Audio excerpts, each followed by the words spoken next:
ఓయిలో నిరసన తెలిపిన విద్యార్థిని చుట్టుముట్టి పోలీసుల పిడుగుతులు. మీకు ఎందుకండి నిరుద్యోగులకు కండువాలు వేసుకోవాల్సిన అవసరం ఏందండి? పింక్ కండువాలు వేసుకొని ఇష్టారీతిన దిష్టి బొమ్మలు కాలబెడుతున్నారు. మీకేం అవసరం? వాళ్ళు నిరుద్యోగులా? బీఆర్ఎస్ పార్టీ ముసుగులో ఉన్నటువంటి దొంగలు వీళ్ళంతా. వీళ్ళే రెచ్చగొట్టేది నిరుద్యోగులను. ఇగో జీ తెలుగు రిపోర్టర్ శ్రీచరణ్ లాక్కెళ్తున్న పోలీసు దీన్ని పెట్టుకొని పోలీసులు అత్యుత్సాహంతో వీళ్ళని అరెస్ట్ చేసి మైపాల్ యాదవ్ అనేటువంటి దాంతో వీళ్ళని అరెస్ట్ చేసి అని చెప్పేసి మనకు వస్తున్నటువంటి సమాచారం. పోలీసుల ఉక్కు పాదం అట. బాబా వీళ్ళు మాట్లాడుతూ ఉన్నారు. వీళ్ళు మాట్లాడుతూ ఉంటే మీడియా స్వేచ్ఛ కాలు రాస్తారా? అసలు మీడియాని ఎప్పుడైనా మాట్లాడిచ్చిర్రా మీరు? మీ 10 ఏళ్ల కాలంలో హరీష్ రావు మీడియాకి ఎప్పుడైనా స్వేచ్ఛ ఉందా?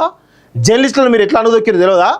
ఒకప్పుడు నాతో పాటు 40 మంది జర్నలిస్టులు అరెస్ట్ చేసిన ఒకటే రోజు. గుర్తుపెట్టుకోండి, ఒకటే రోజు జనవరి 5, 2021 నాడు మీరు 22 జనవరి 5, 2022 నాడు ఒకటే రోజు 40 మందికి పైగా జర్నలిస్టులను అరెస్ట్ చేసినటువంటి మీరు కాదా ఇప్పుడు మాట్లాడుతున్న మీడియా స్వేచ్ఛ గురించి?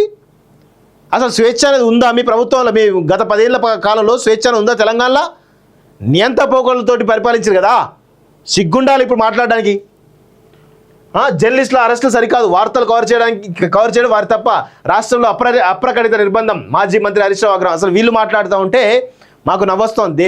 దయ్యాలు వేదాలు వల్లించినట్టుగా కనబడతా ఉంది తప్ప వేరే ఏది లేదు. ఇక్కడ వేరే వాళ్ళు మాట్లాడితే ఓకే, వీళ్ళు మాట్లాడితేనే మాకు ఇబ్బందికరం.